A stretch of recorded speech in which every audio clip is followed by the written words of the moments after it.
Salut chers abonnés de la chaîne, cliquez pour gagner, j'espère que vous allez très bien. Alors aujourd'hui je viens vous apporter, je peux dire 3 nouvelles. Certaines qui sont bonnes, d'autres moins bonnes, et d'autres, surtout la dernière nouvelle, la 3e nouvelle que je vais laisser en dernière position, doit vous faire réfléchir. Oui, doit nous faire réfléchir. C'est certaines informations qui passent sans faire trop du bruit. Parce que, on verra ça. Alors, si vous n'êtes pas encore abonné à cette chaîne, abonnez-vous rapidement et surtout, activez la cloche de notification pour ne rater aucune de nos vidéos. Aujourd'hui, nous sommes dans un bain de sang. Le bain de sang, le Bitcoin qui est à 20 000 $.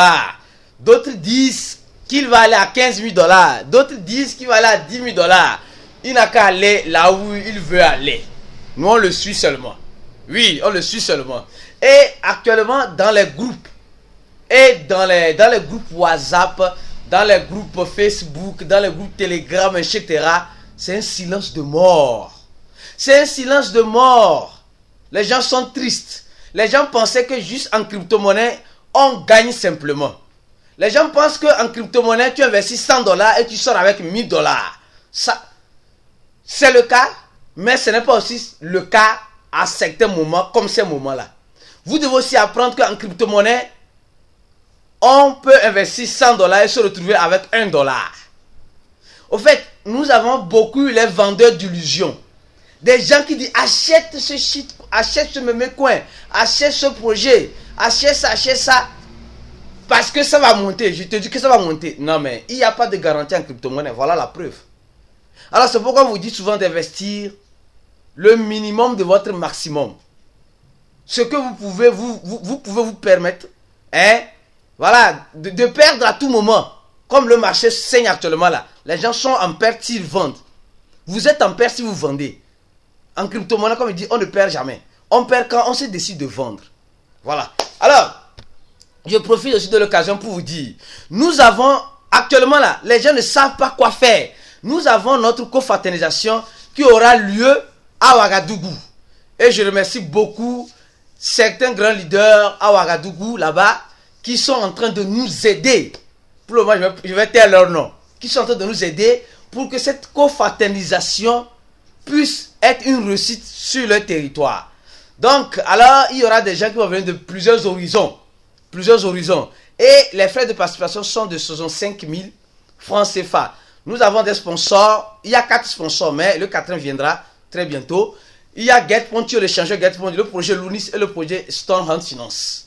Et l'autre sponsor viendra très bientôt, que je vais vous donner bien sûr le nom. Alors, si vous êtes intéressé pendant ce moment de baisse, pour comprendre vraiment comment fonctionnent les crypto-monnaies, pour ne pas tâtonner un peu partout, venez dans notre channel Telegram, dont je laisserai en dessus de cette vidéo, le channel, le groupe aussi, pour faire votre pré-inscription, ensuite votre inscription. Alors, la toute première nouvelle, c'est quoi? Beaucoup d'échangeurs sont... l'échangeur Genesis a licencié une dizaine de personnes. Voilà, l'échangeur Coinbase a licencié plus de 1100 fonctionnaires. Et l'échangeur Crypto.com a licencié 260 fonctionnaires. Parce que le marché ne va pas et ils sont obligés de licencier certains fonctionnaires, voilà, pour faire face à d'autres dépenses. Ce qui est tout à fait judicieux, c'est normal. On fait avec. Courage à ceux qui ont été licenciés. Deuxième nouvelle, qui se rappelle de cette vidéo-là? Attaque de 2 stablecoins algorithmiques. Alors, on va voir ces 2 stablecoins-là, elles deviennent quoi aujourd'hui?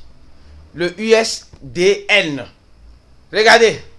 Voilà, la dernière fois que je faisais la vidéo, elle était à 98, oui, non, 98, 87. Regardez ce qui se passe. Regardez ce qui se passe actuellement. Regardez le prix actuel. Donc, ça dit que ça va moins de 1 $. Or, c'était censé valoir 1 $. Deuxième stablecoin. Là, celle-ci, si ce stablecoin-là de Tron, le stablecoin algorithmique de Tron, crash comme elle est en train de le faire, le marché va encore plus saigner.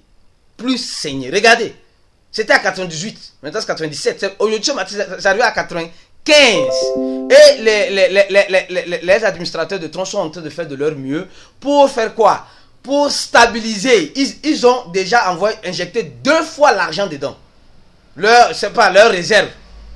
Hein, en USDC. Je crois bien. Dans notre stablecoin, mais qui n'est pas algorithmique. Et actuellement, ils viennent même de retirer assez d'argent des troncs. Ils sont en train de racheter les troncs.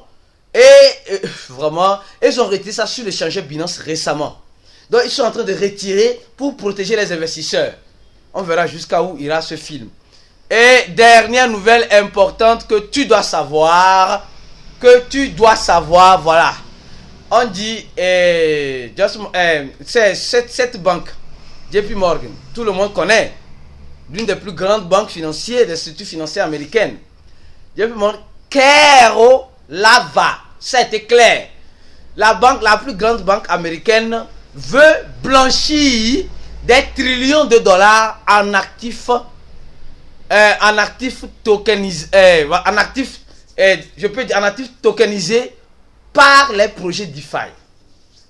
Oui, ça a été clair. Ils veulent blanchir de l'argent. C'est-à-dire qu'ils ont tellement imprimé, ils ont tellement assez de dollars qu'aujourd'hui, ils voient la porte de sortie comme les crypto-monnaies. Donc, ils ont une plateforme qu'on appelle Onyx Digital. Voilà, ils ont une plateforme que eux-mêmes, ils ont mise en place. Ils vont tokeniser certains actifs pour blanchir de l'argent. Bon, quand une banque blanchit de l'argent, bon, nous trouvons normal. Bon, c'est triste, hein? C'est triste. Et ça a été clair dans cet article. Cet article est trop long, mais pour vous dire clairement que ils ont tellement de l'argent imprimé qu'aujourd'hui ils veulent injecter ça dans leur projet DeFi, qu'eux-mêmes vont mettre ça sur leur, voilà, sur leur plateforme. Et ils précisent aussi, il y aura le KYC. Donc pour le moment, suivons ça. Donc, ils ont assez d'argent. Pourquoi ne pas prendre ça directement et acheter du Bitcoin? Et ils veulent mettre une autre plateforme. Ils ont déjà une autre plateforme. Ils veulent faire ça, ils veulent faire ça. Je me pose cette question. Alors, voici ces 3 nouvelles que j'ai voulu vous apporter. Si vous avez aimé la vidéo, partagez-la au maximum. Surtout et surtout, gardez les yeux sur ce qui se passe sur les stablecoins. Surtout les stablecoins USDD. C'est important, les stablecoins de Tron. Alors, donnez j'aime à la vidéo, partagez-la au maximum. Et on se dit à la prochaine vidéo pour de nouvelles informations. Ciao.